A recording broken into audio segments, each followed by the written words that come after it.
no futebol e tentamos colocar isso para o presidente da Confederação Brasileira de Vôlei, o senhor de Graça, para colocar um pouco assim, do que é feito no futebol, o que poderia ser utilizado no vôlei, a parte benéfica disso para o voleibol. Então, a partir de 2003, a CBV adotou a prova e o licenciamento para os agentes interessados em trabalhar no mercado. Ainda existem muitos agentes piratas, considerados piratas, Entendi. que não querem se submeter à prova da Confederação Brasileira, mas eu acho que em breve eles estarão lá conosco. Você, Luciano, colocou licenciado pela CBF, mas é agente FIFA. Agente FIFA, porque a minha licença é de 2007, né? Então ainda naquela ideia da FIFA e da CBF organizarem pelos estatutos da FIFA, né, a licença em comum. Né? E eu peguei esse período. Na CBV não, a prova é só da Confederação Brasileira. Só da Confederação Brasileira. Não vem nada de um órgão internacional. Não.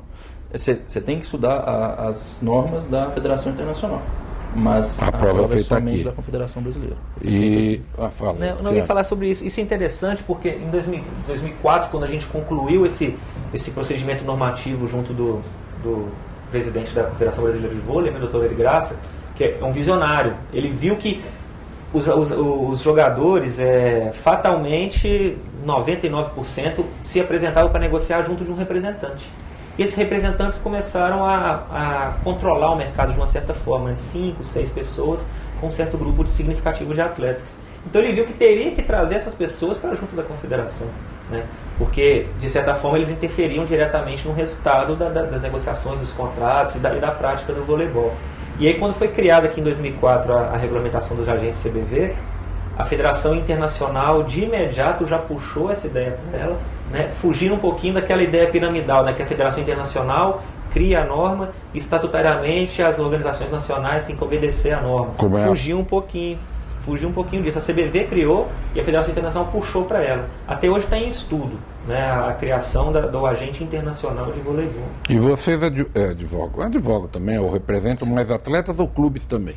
Atletas. Só atletas. De vôlei, sim. Voleibol, de vôlei, sim. E futebol? Atletas também. Só atletas. O objetivo é representar o interesse do atleta. Então, um atleta novo no vôlei, que ainda não tem clube, vocês trabalham com esse atleta ou só atleta já formado? Não, trabalhamos também com jogadores jovens e atletas já formados. E no futebol? Também com a formação de atletas, né? A gente tem um trabalho de formação de atletas, de apoio institucional, trabalho social, realizado no município próximo de Belo Horizonte, que visa a formação do atleta, né? Formação social e aí, se houver algum atleta com potencial técnico, a gente encaminha para os clubes. Muito bem. Luciano, Geraldo, eu vou pedir licença, que já me deram o sinal aqui para chamar o intervalo. A gente volta rapidinho, batendo esse papo aí com os dois agentes, um do futebol e um do vôlei. Não saia daí.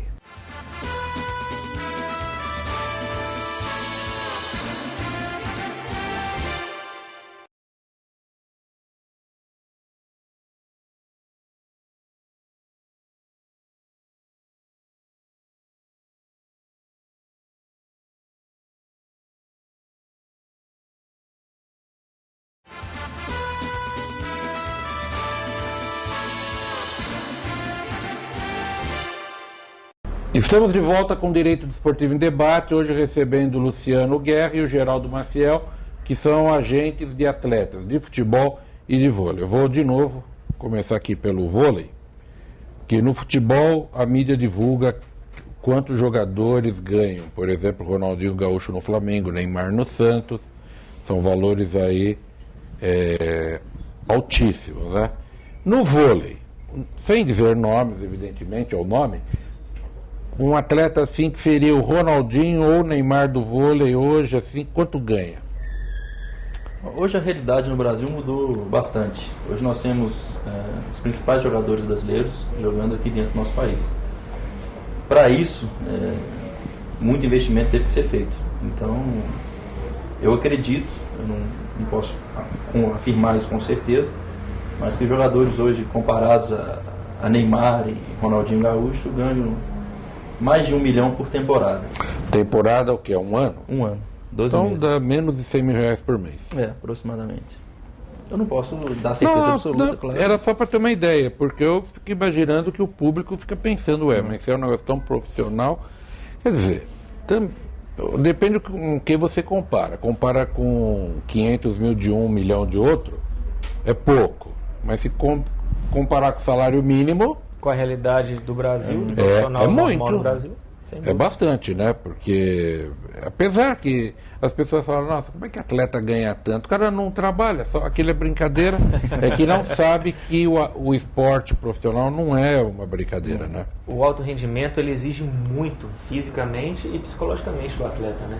Dedicação diária, o que é normal acontecer na carreira de um atleta profissional é com 30, 32 anos, ele perceber que ele teve a vida inteira dedicada ao desempenho da atividade profissional, sem desenvolvimento pessoal, sem desenvolvimento intelectual, sem estudar, né? Sem liberdade. Se dedicar aos estudos, quando ele atinge um nível de exposição na mídia muito alto, sem liberdade individual. Nós falávamos agora há pouco do Neymar, que esses dias atrás em São Paulo, ou em Santos, enfim, ele num feriado estava de folga, ele foi ao shopping lá em Santos para comprar uma capinha para o celular. Bom, conclusão. Precisou se chamar seguranças, polícia, para garantir a integridade física dele.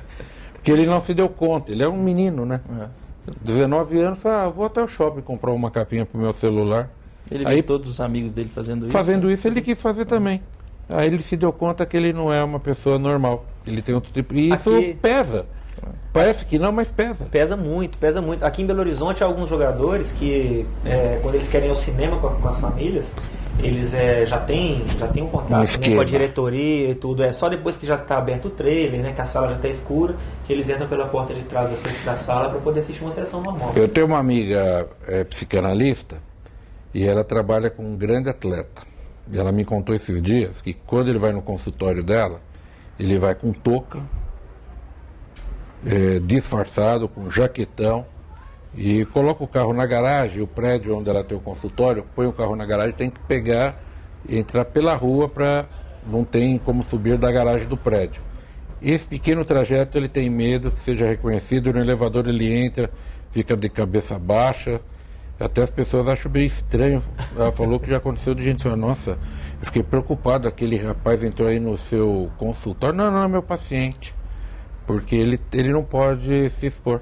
Não pode se expor. E é o tal negócio, né, do interior que se fala, que todo mundo vê as cachaças que o sujeito toma, mas não vê os tombos, né? Só vê o lado bom. Isso é verdade. Não é? Isso é verdade. E o curioso é que a carreira de um atleta, ela se inicia muito antes dele atingir o profissional. No futebol, o desenvolvimento, no vôlei, no caso, o desenvolvimento físico, você consegue identificar um potencial no vôlei pelo potencial, pela altura, né? Isso interfere muito. Então, com 15, 16 anos. Agora, no futebol, isso acontece mais cedo, né? Tanto que a legislação protege o clube formador a partir de 12, 13 anos de idade. Então, nessa idade, o atleta em formação, ele já deixa a sua casa, ele já fica longe da família, né? Então, se ele tiver um sucesso profissional, ótimo, ele vai ser recompensado financeiramente. Mas se isso não acontecer, ele vai ter 20, 21 anos de idade, vai ser um jovem que cresceu sem formação intelectual, profissional, longe da família e de repente fica sem orientação. Eu vou contar para vocês, aqui, Geraldo, eu entrevistei a Magic Paula, no ano passado, ano retrasado, né? Nem lembro. Só sei que ela falou com uma mágoa, porque ela disse, aos 14 anos, meus pais me colocaram para fora de casa. Mas de que jeito? Ela morava numa cidade do interior, ela foi para uma outra cidade, Piracicaba, para jogar na Unimep, e ela não entendia por que ela tinha de ficar longe